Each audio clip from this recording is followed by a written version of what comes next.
Assalamualaikum warahmatullahi wabarakatuh. Alhamdulillah rabbil alamin wal aqibatu lil muttaqin wala udwana illa 'alal zalimin wassalatu wassalam ala asyrafil anbiya'i wal mursalin nabiyina Muhammadin wa ala alihi wa sahbihi wa man tabi'ahum bi ihsanin ila yaumiddin.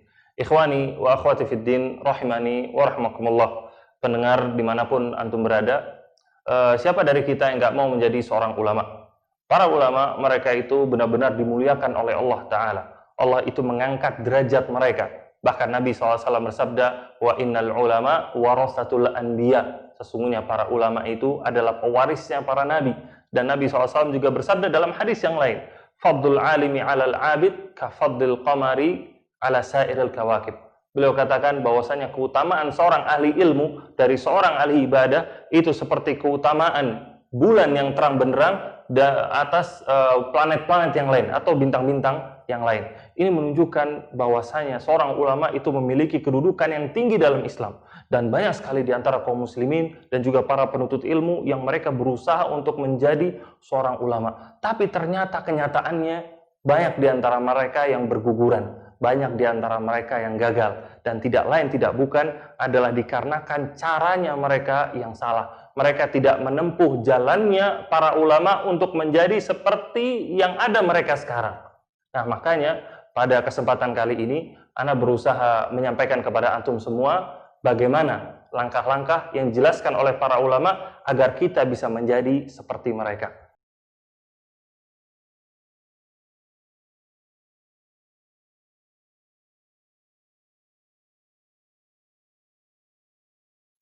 Nah, cara yang pertama adalah luruskan niat antum dan minta sama Allah Ta'ala. Nah, ini adalah suatu syarat dan cara yang nggak bisa ditawar sama sekali.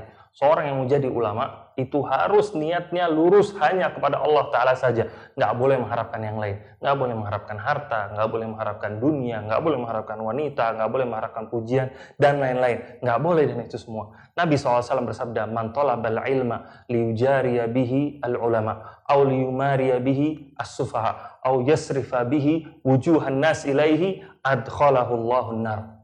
Nabi bersabda, barang siapa yang belajar untuk ilmu dengan tujuan untuk menandingi para ulama, atau untuk membodoh-bodohi orang yang bodoh, atau untuk supaya orang-orang ngelihat dia semuanya, adkhalahu Allahun nar, maka Allah akan masukkan dia ke dalam neraka. Karena itu para ulama, mereka sebelum belajar, mereka luruskan niat mereka. Dan juga ketika mereka sedang belajar, niat mereka pun selalu mereka tajdid, selalu diperbaharui, selalu dibenahi sama mereka. Nah, suatu perkataan yang terkenal, perkataan dari seorang imam, Sufyan Ats-Tsauri rahimahullahu ta'ala, beliau mengatakan, ma'alajtu syai'an asyaddu alayya min niyati. Aku tidak pernah mengobati sesuatu yang lebih berat daripada aku mengobati penyakit niatku. Karena perkara niat adalah perkara yang susah-susah gampang.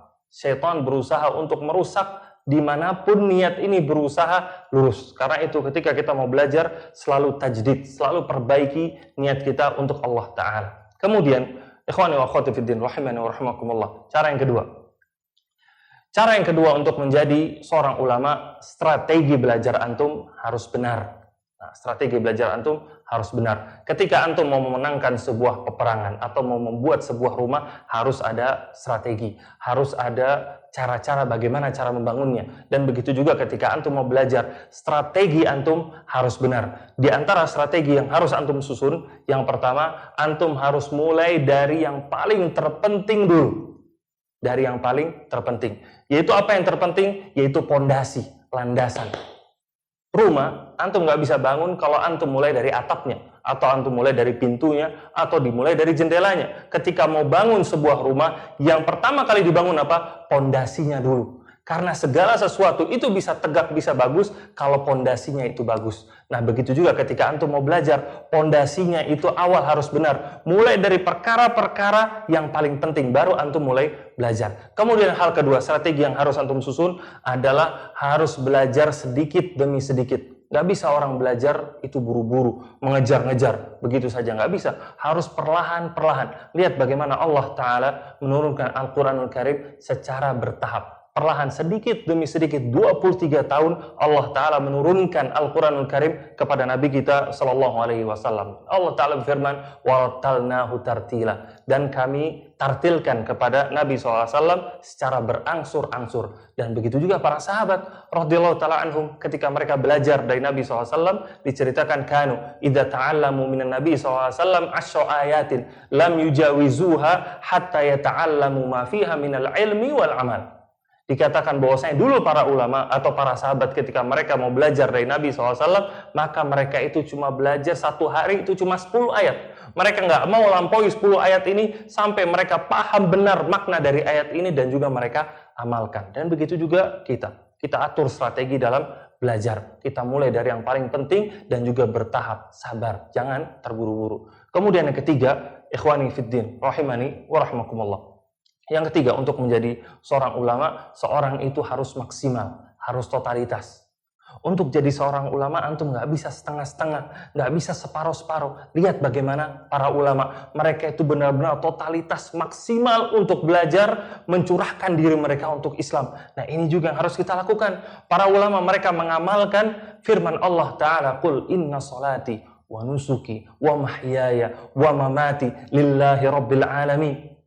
Allah Ta'ala berfirman, katakanlah sesungguhnya salatku, sembelihanku, hidupku, dan matiku lillahi rabbil alamin. Hanya milik Allah, Rabb semesta alam. Untuk Allah Ta'ala. Dan begitu juga dalam kita belajar. Mau jadi seorang ulama, harus totalitas. Maksimal antum belajar. Di antara contohnya ada seorang tabi'in, Sa'id bin Jubair rahimahullahu ta'ala. Sa'id bin Jubair ini muridnya Ibnu Abbas radhiyallahu ta'ala anhuma. Sahabatnya Nabi Sallallahu Alaihi Wasallam.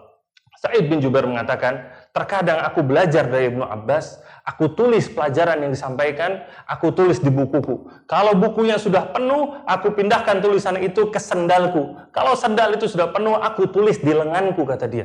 Ini menunjukkan bagaimana totalitas dan maksimalnya Sa'id bin Jubair dalam belajar. Di antara contoh yang lain, ada yang namanya Abu Hatim.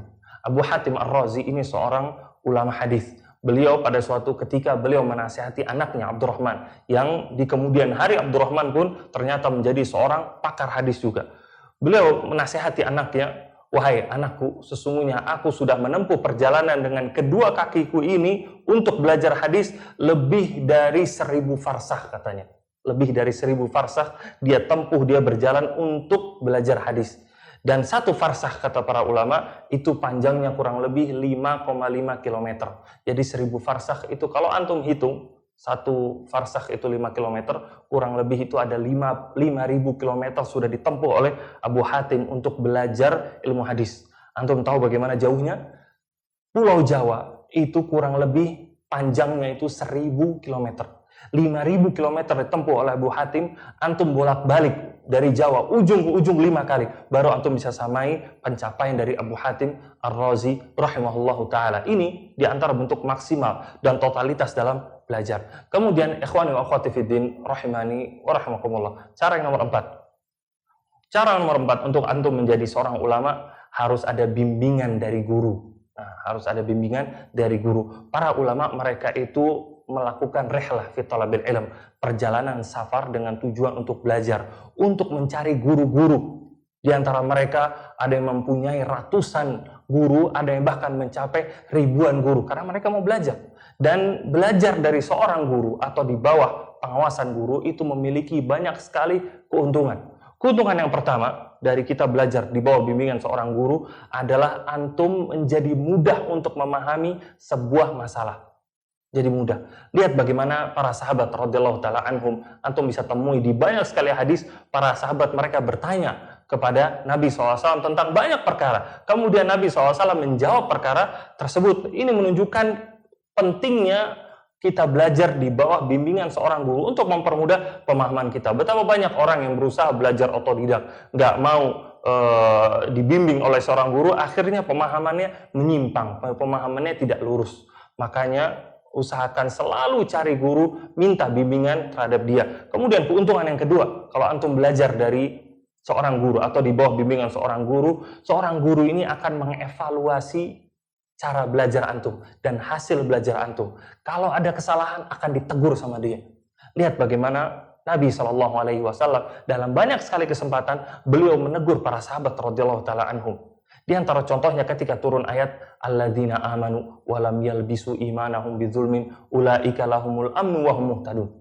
Allah Ta'ala menurunkan ayat orang-orang beriman yang tidak mencampuri keimanannya dengan kezaliman, maka Allah Ta'ala atau mereka akan diberikan keamanan dan mereka adalah orang-orang yang diberikan petunjuk. Allah Ta'ala mengatakan di sini orang yang beriman dan tidak mencampuri keimanannya dengan kezaliman, bahkan maka mereka akan mendapatkan rasa aman dan mereka pun akan mendapatkan petunjuk. Nah, di sini para sahabat mengatakan kepada Nabi SAW, wahai Nabi, siapa dari kita yang nggak pernah zolimin diri kita sendiri? Kalau gitu kita nggak bisa dapat dong rasa aman dan juga rasa petunjuk tersebut. Kemudian Nabi SAW mengatakan, bukan itu kezoliman yang dimaksudkan dalam ayat ini. Nabi mengatakan, amat tasma' qawla Luqman libnihi, apakah kalian tidak pernah mendengar perkataan Luqman kepada anaknya, inna syirka la zulmun azim. Sesungguhnya kesyirikan itu adalah kezoliman yang besar. Maka Nabi SAW membenarkan pemahaman para sahabat bahwasanya kezoliman yang dimaksudkan dalam ayat ini itu bukan kezoliman yang biasa yang dilakukan manusia, bukan, tapi yang dimaksudkan di sini adalah kesyirikan, bukan yang lain. Nah, ini keuntungan ketika seorang belajar di bawah bimbingan seorang guru. Dan kemudian keuntungan yang lain, dan ini tidak kalah penting, ketika seorang belajar di bawah pengawasan seorang guru atau di bawah bimbingan seorang guru, seseorang itu bisa melihat bagaimana guru tersebut mengaplikasikan atau mengamalkan ilmu yang diajarkan. Dan ini perkara yang penting. Ada beberapa ilmu yang antum nggak bisa amalkan hanya dengan sekedar dibaca saja. Contoh yang paling mudah, masalah akhlak. Semua orang tahu akhlak itu penting. Semua orang tahu akhlak untuk menjadi seorang penyabar, seorang dermawan, seorang yang baik hati, sering berbakti dengan kedua orang tua. Ini tulisan-tulisan yang ringan.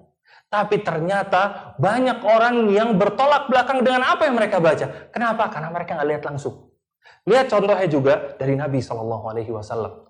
Ketika Nabi SAW sedang duduk bersama para sahabatnya, kemudian ada seorang Arab Badui yang masuk ke dalam masjid. Tiba-tiba lari ke pojokan, kemudian kencing di situ. Kemudian para sahabat langsung berdiri, mereka mau mukul Arab Badui ini. Nabi SAW menahan mereka, kemudian memanggil Arab Badui ini. Dinasihati bahwasanya ini masjid, ini tempat untuk ibadah, bukan tempat untuk kencing. Cara yang lembut, bukan cara yang emosional yang diberikan oleh Nabi SAW. Nasihat yang amat-amat lembut. Dan ternyata nasihat ini dengan mudah diterima oleh Arab Badui ini. Dia sampai-sampai mengatakan, ya Allah, berikanlah rahmatmu kepadaku dan juga kepada Muhammad SAW saja. Jangan kasih kepada para sahabat ini. Karena dia emosi sama yang lain. Nah, lihat di sini Nabi SAW bukan cuma memerintahkan para sahabat untuk berakhlak baik. Kita tahu Nabi SAW bersabda, innama bu'itsu liutammima makarimal akhlak. Sesungguhnya aku diutus untuk menyempurnakan akhlak yang bagus. Para sahabat tahu hadis ini, tapi bagaimana mengamalkannya? Nah, di sini dicontohkan oleh Nabi SAW. Maka itu pentingnya kita belajar di bawah bimbingan dan pengawasan seorang guru. Kemudian yang terakhir, ikhwani wa akhwati fiddin rahimani wa rahimakumullah, adalah mengamalkan ilmu. Mengamalkan ilmu. Para ulama, mereka bukan hanya terkenal karena keilmuan mereka. Mereka pun terkenal karena keimanan dan amalnya mereka. Kita contohkan di sini al-a'immah al-arba'ah atau 4 imam besar. Ada Imam Abu Hanifah, ada Imam Malik, ada Imam Syafi'i, ada Imam Ahmad rahimahumullahu ta'ala. Mereka para ulama yang terkenal. Keilmuan mereka tidak perlu dipertanyakan lagi. Kecerdasan mereka nggak perlu dipertanyakan lagi. Tetapi ternyata mereka bukan hanya terkenal karena ilmunya mereka. Mereka pun terkenal karena amalnya dan ibadah mereka. Lihat bagaimana dicontohkan Abu Hanifah rahimahullahu ta'ala. Abu Hanifah itu terkenal sebagai diberikan gelar seorang yang seperti paku, seperti watat, seperti paku. Kenapa? Karena Imam Abu Hanifah itu terkenal kalau sholat lamanya luar biasa. Bahkan diriwayatkan selama 30 tahun Abu Hanifah itu ketika malam hari dia menghatamkan Al-Quranul Karim dalam 1 rakaat sholat. 1 rakaat sholat Imam Abu Hanifah menghatamkan Al-Quranul Karim selama 30 tahun. Gak ada yang bisa menandingi Abu Hanifah rahimahullahu ta'ala. Lihat betapa hebatnya beliau. Kemudian contoh yang lain, ada Imam Syafi'i rahimahullahu ta'ala, imam besar. Dan kita sering dengar bagaimana ibadah-ibadah beliau yang luar biasa. Di antaranya ketika bulan Ramadan Imam Syafi'i menghatamkan berapa kali? 60 kali Al-Quranul Karim. Berarti satu hari 2 kali Imam Syafi'i menghatamkan Al-Quran. Kemudian ada Imam Ahmad bin Hanbal rahimahullah ta'ala. Beliau pun imam besar, imam ahlu sunnah wal jamaah. Imam Ahmad bin Hanbal diceritakan oleh anaknya, yaitu Abdullah bin Ahmad bin Hanbal. Abdullah menceritakan bahwasanya ayahku dulu itu kalau sholat dalam satu malam itu 300 rakaat. Kemudian setelah beliau sakit dikarenakan siksaan yang saat itu beliau alami, akhirnya beliau dalam semalam itu tidak sholat kecuali cuma 150 rakaat saja. Dan umur beliau saat itu sudah mencapai 80 tahun.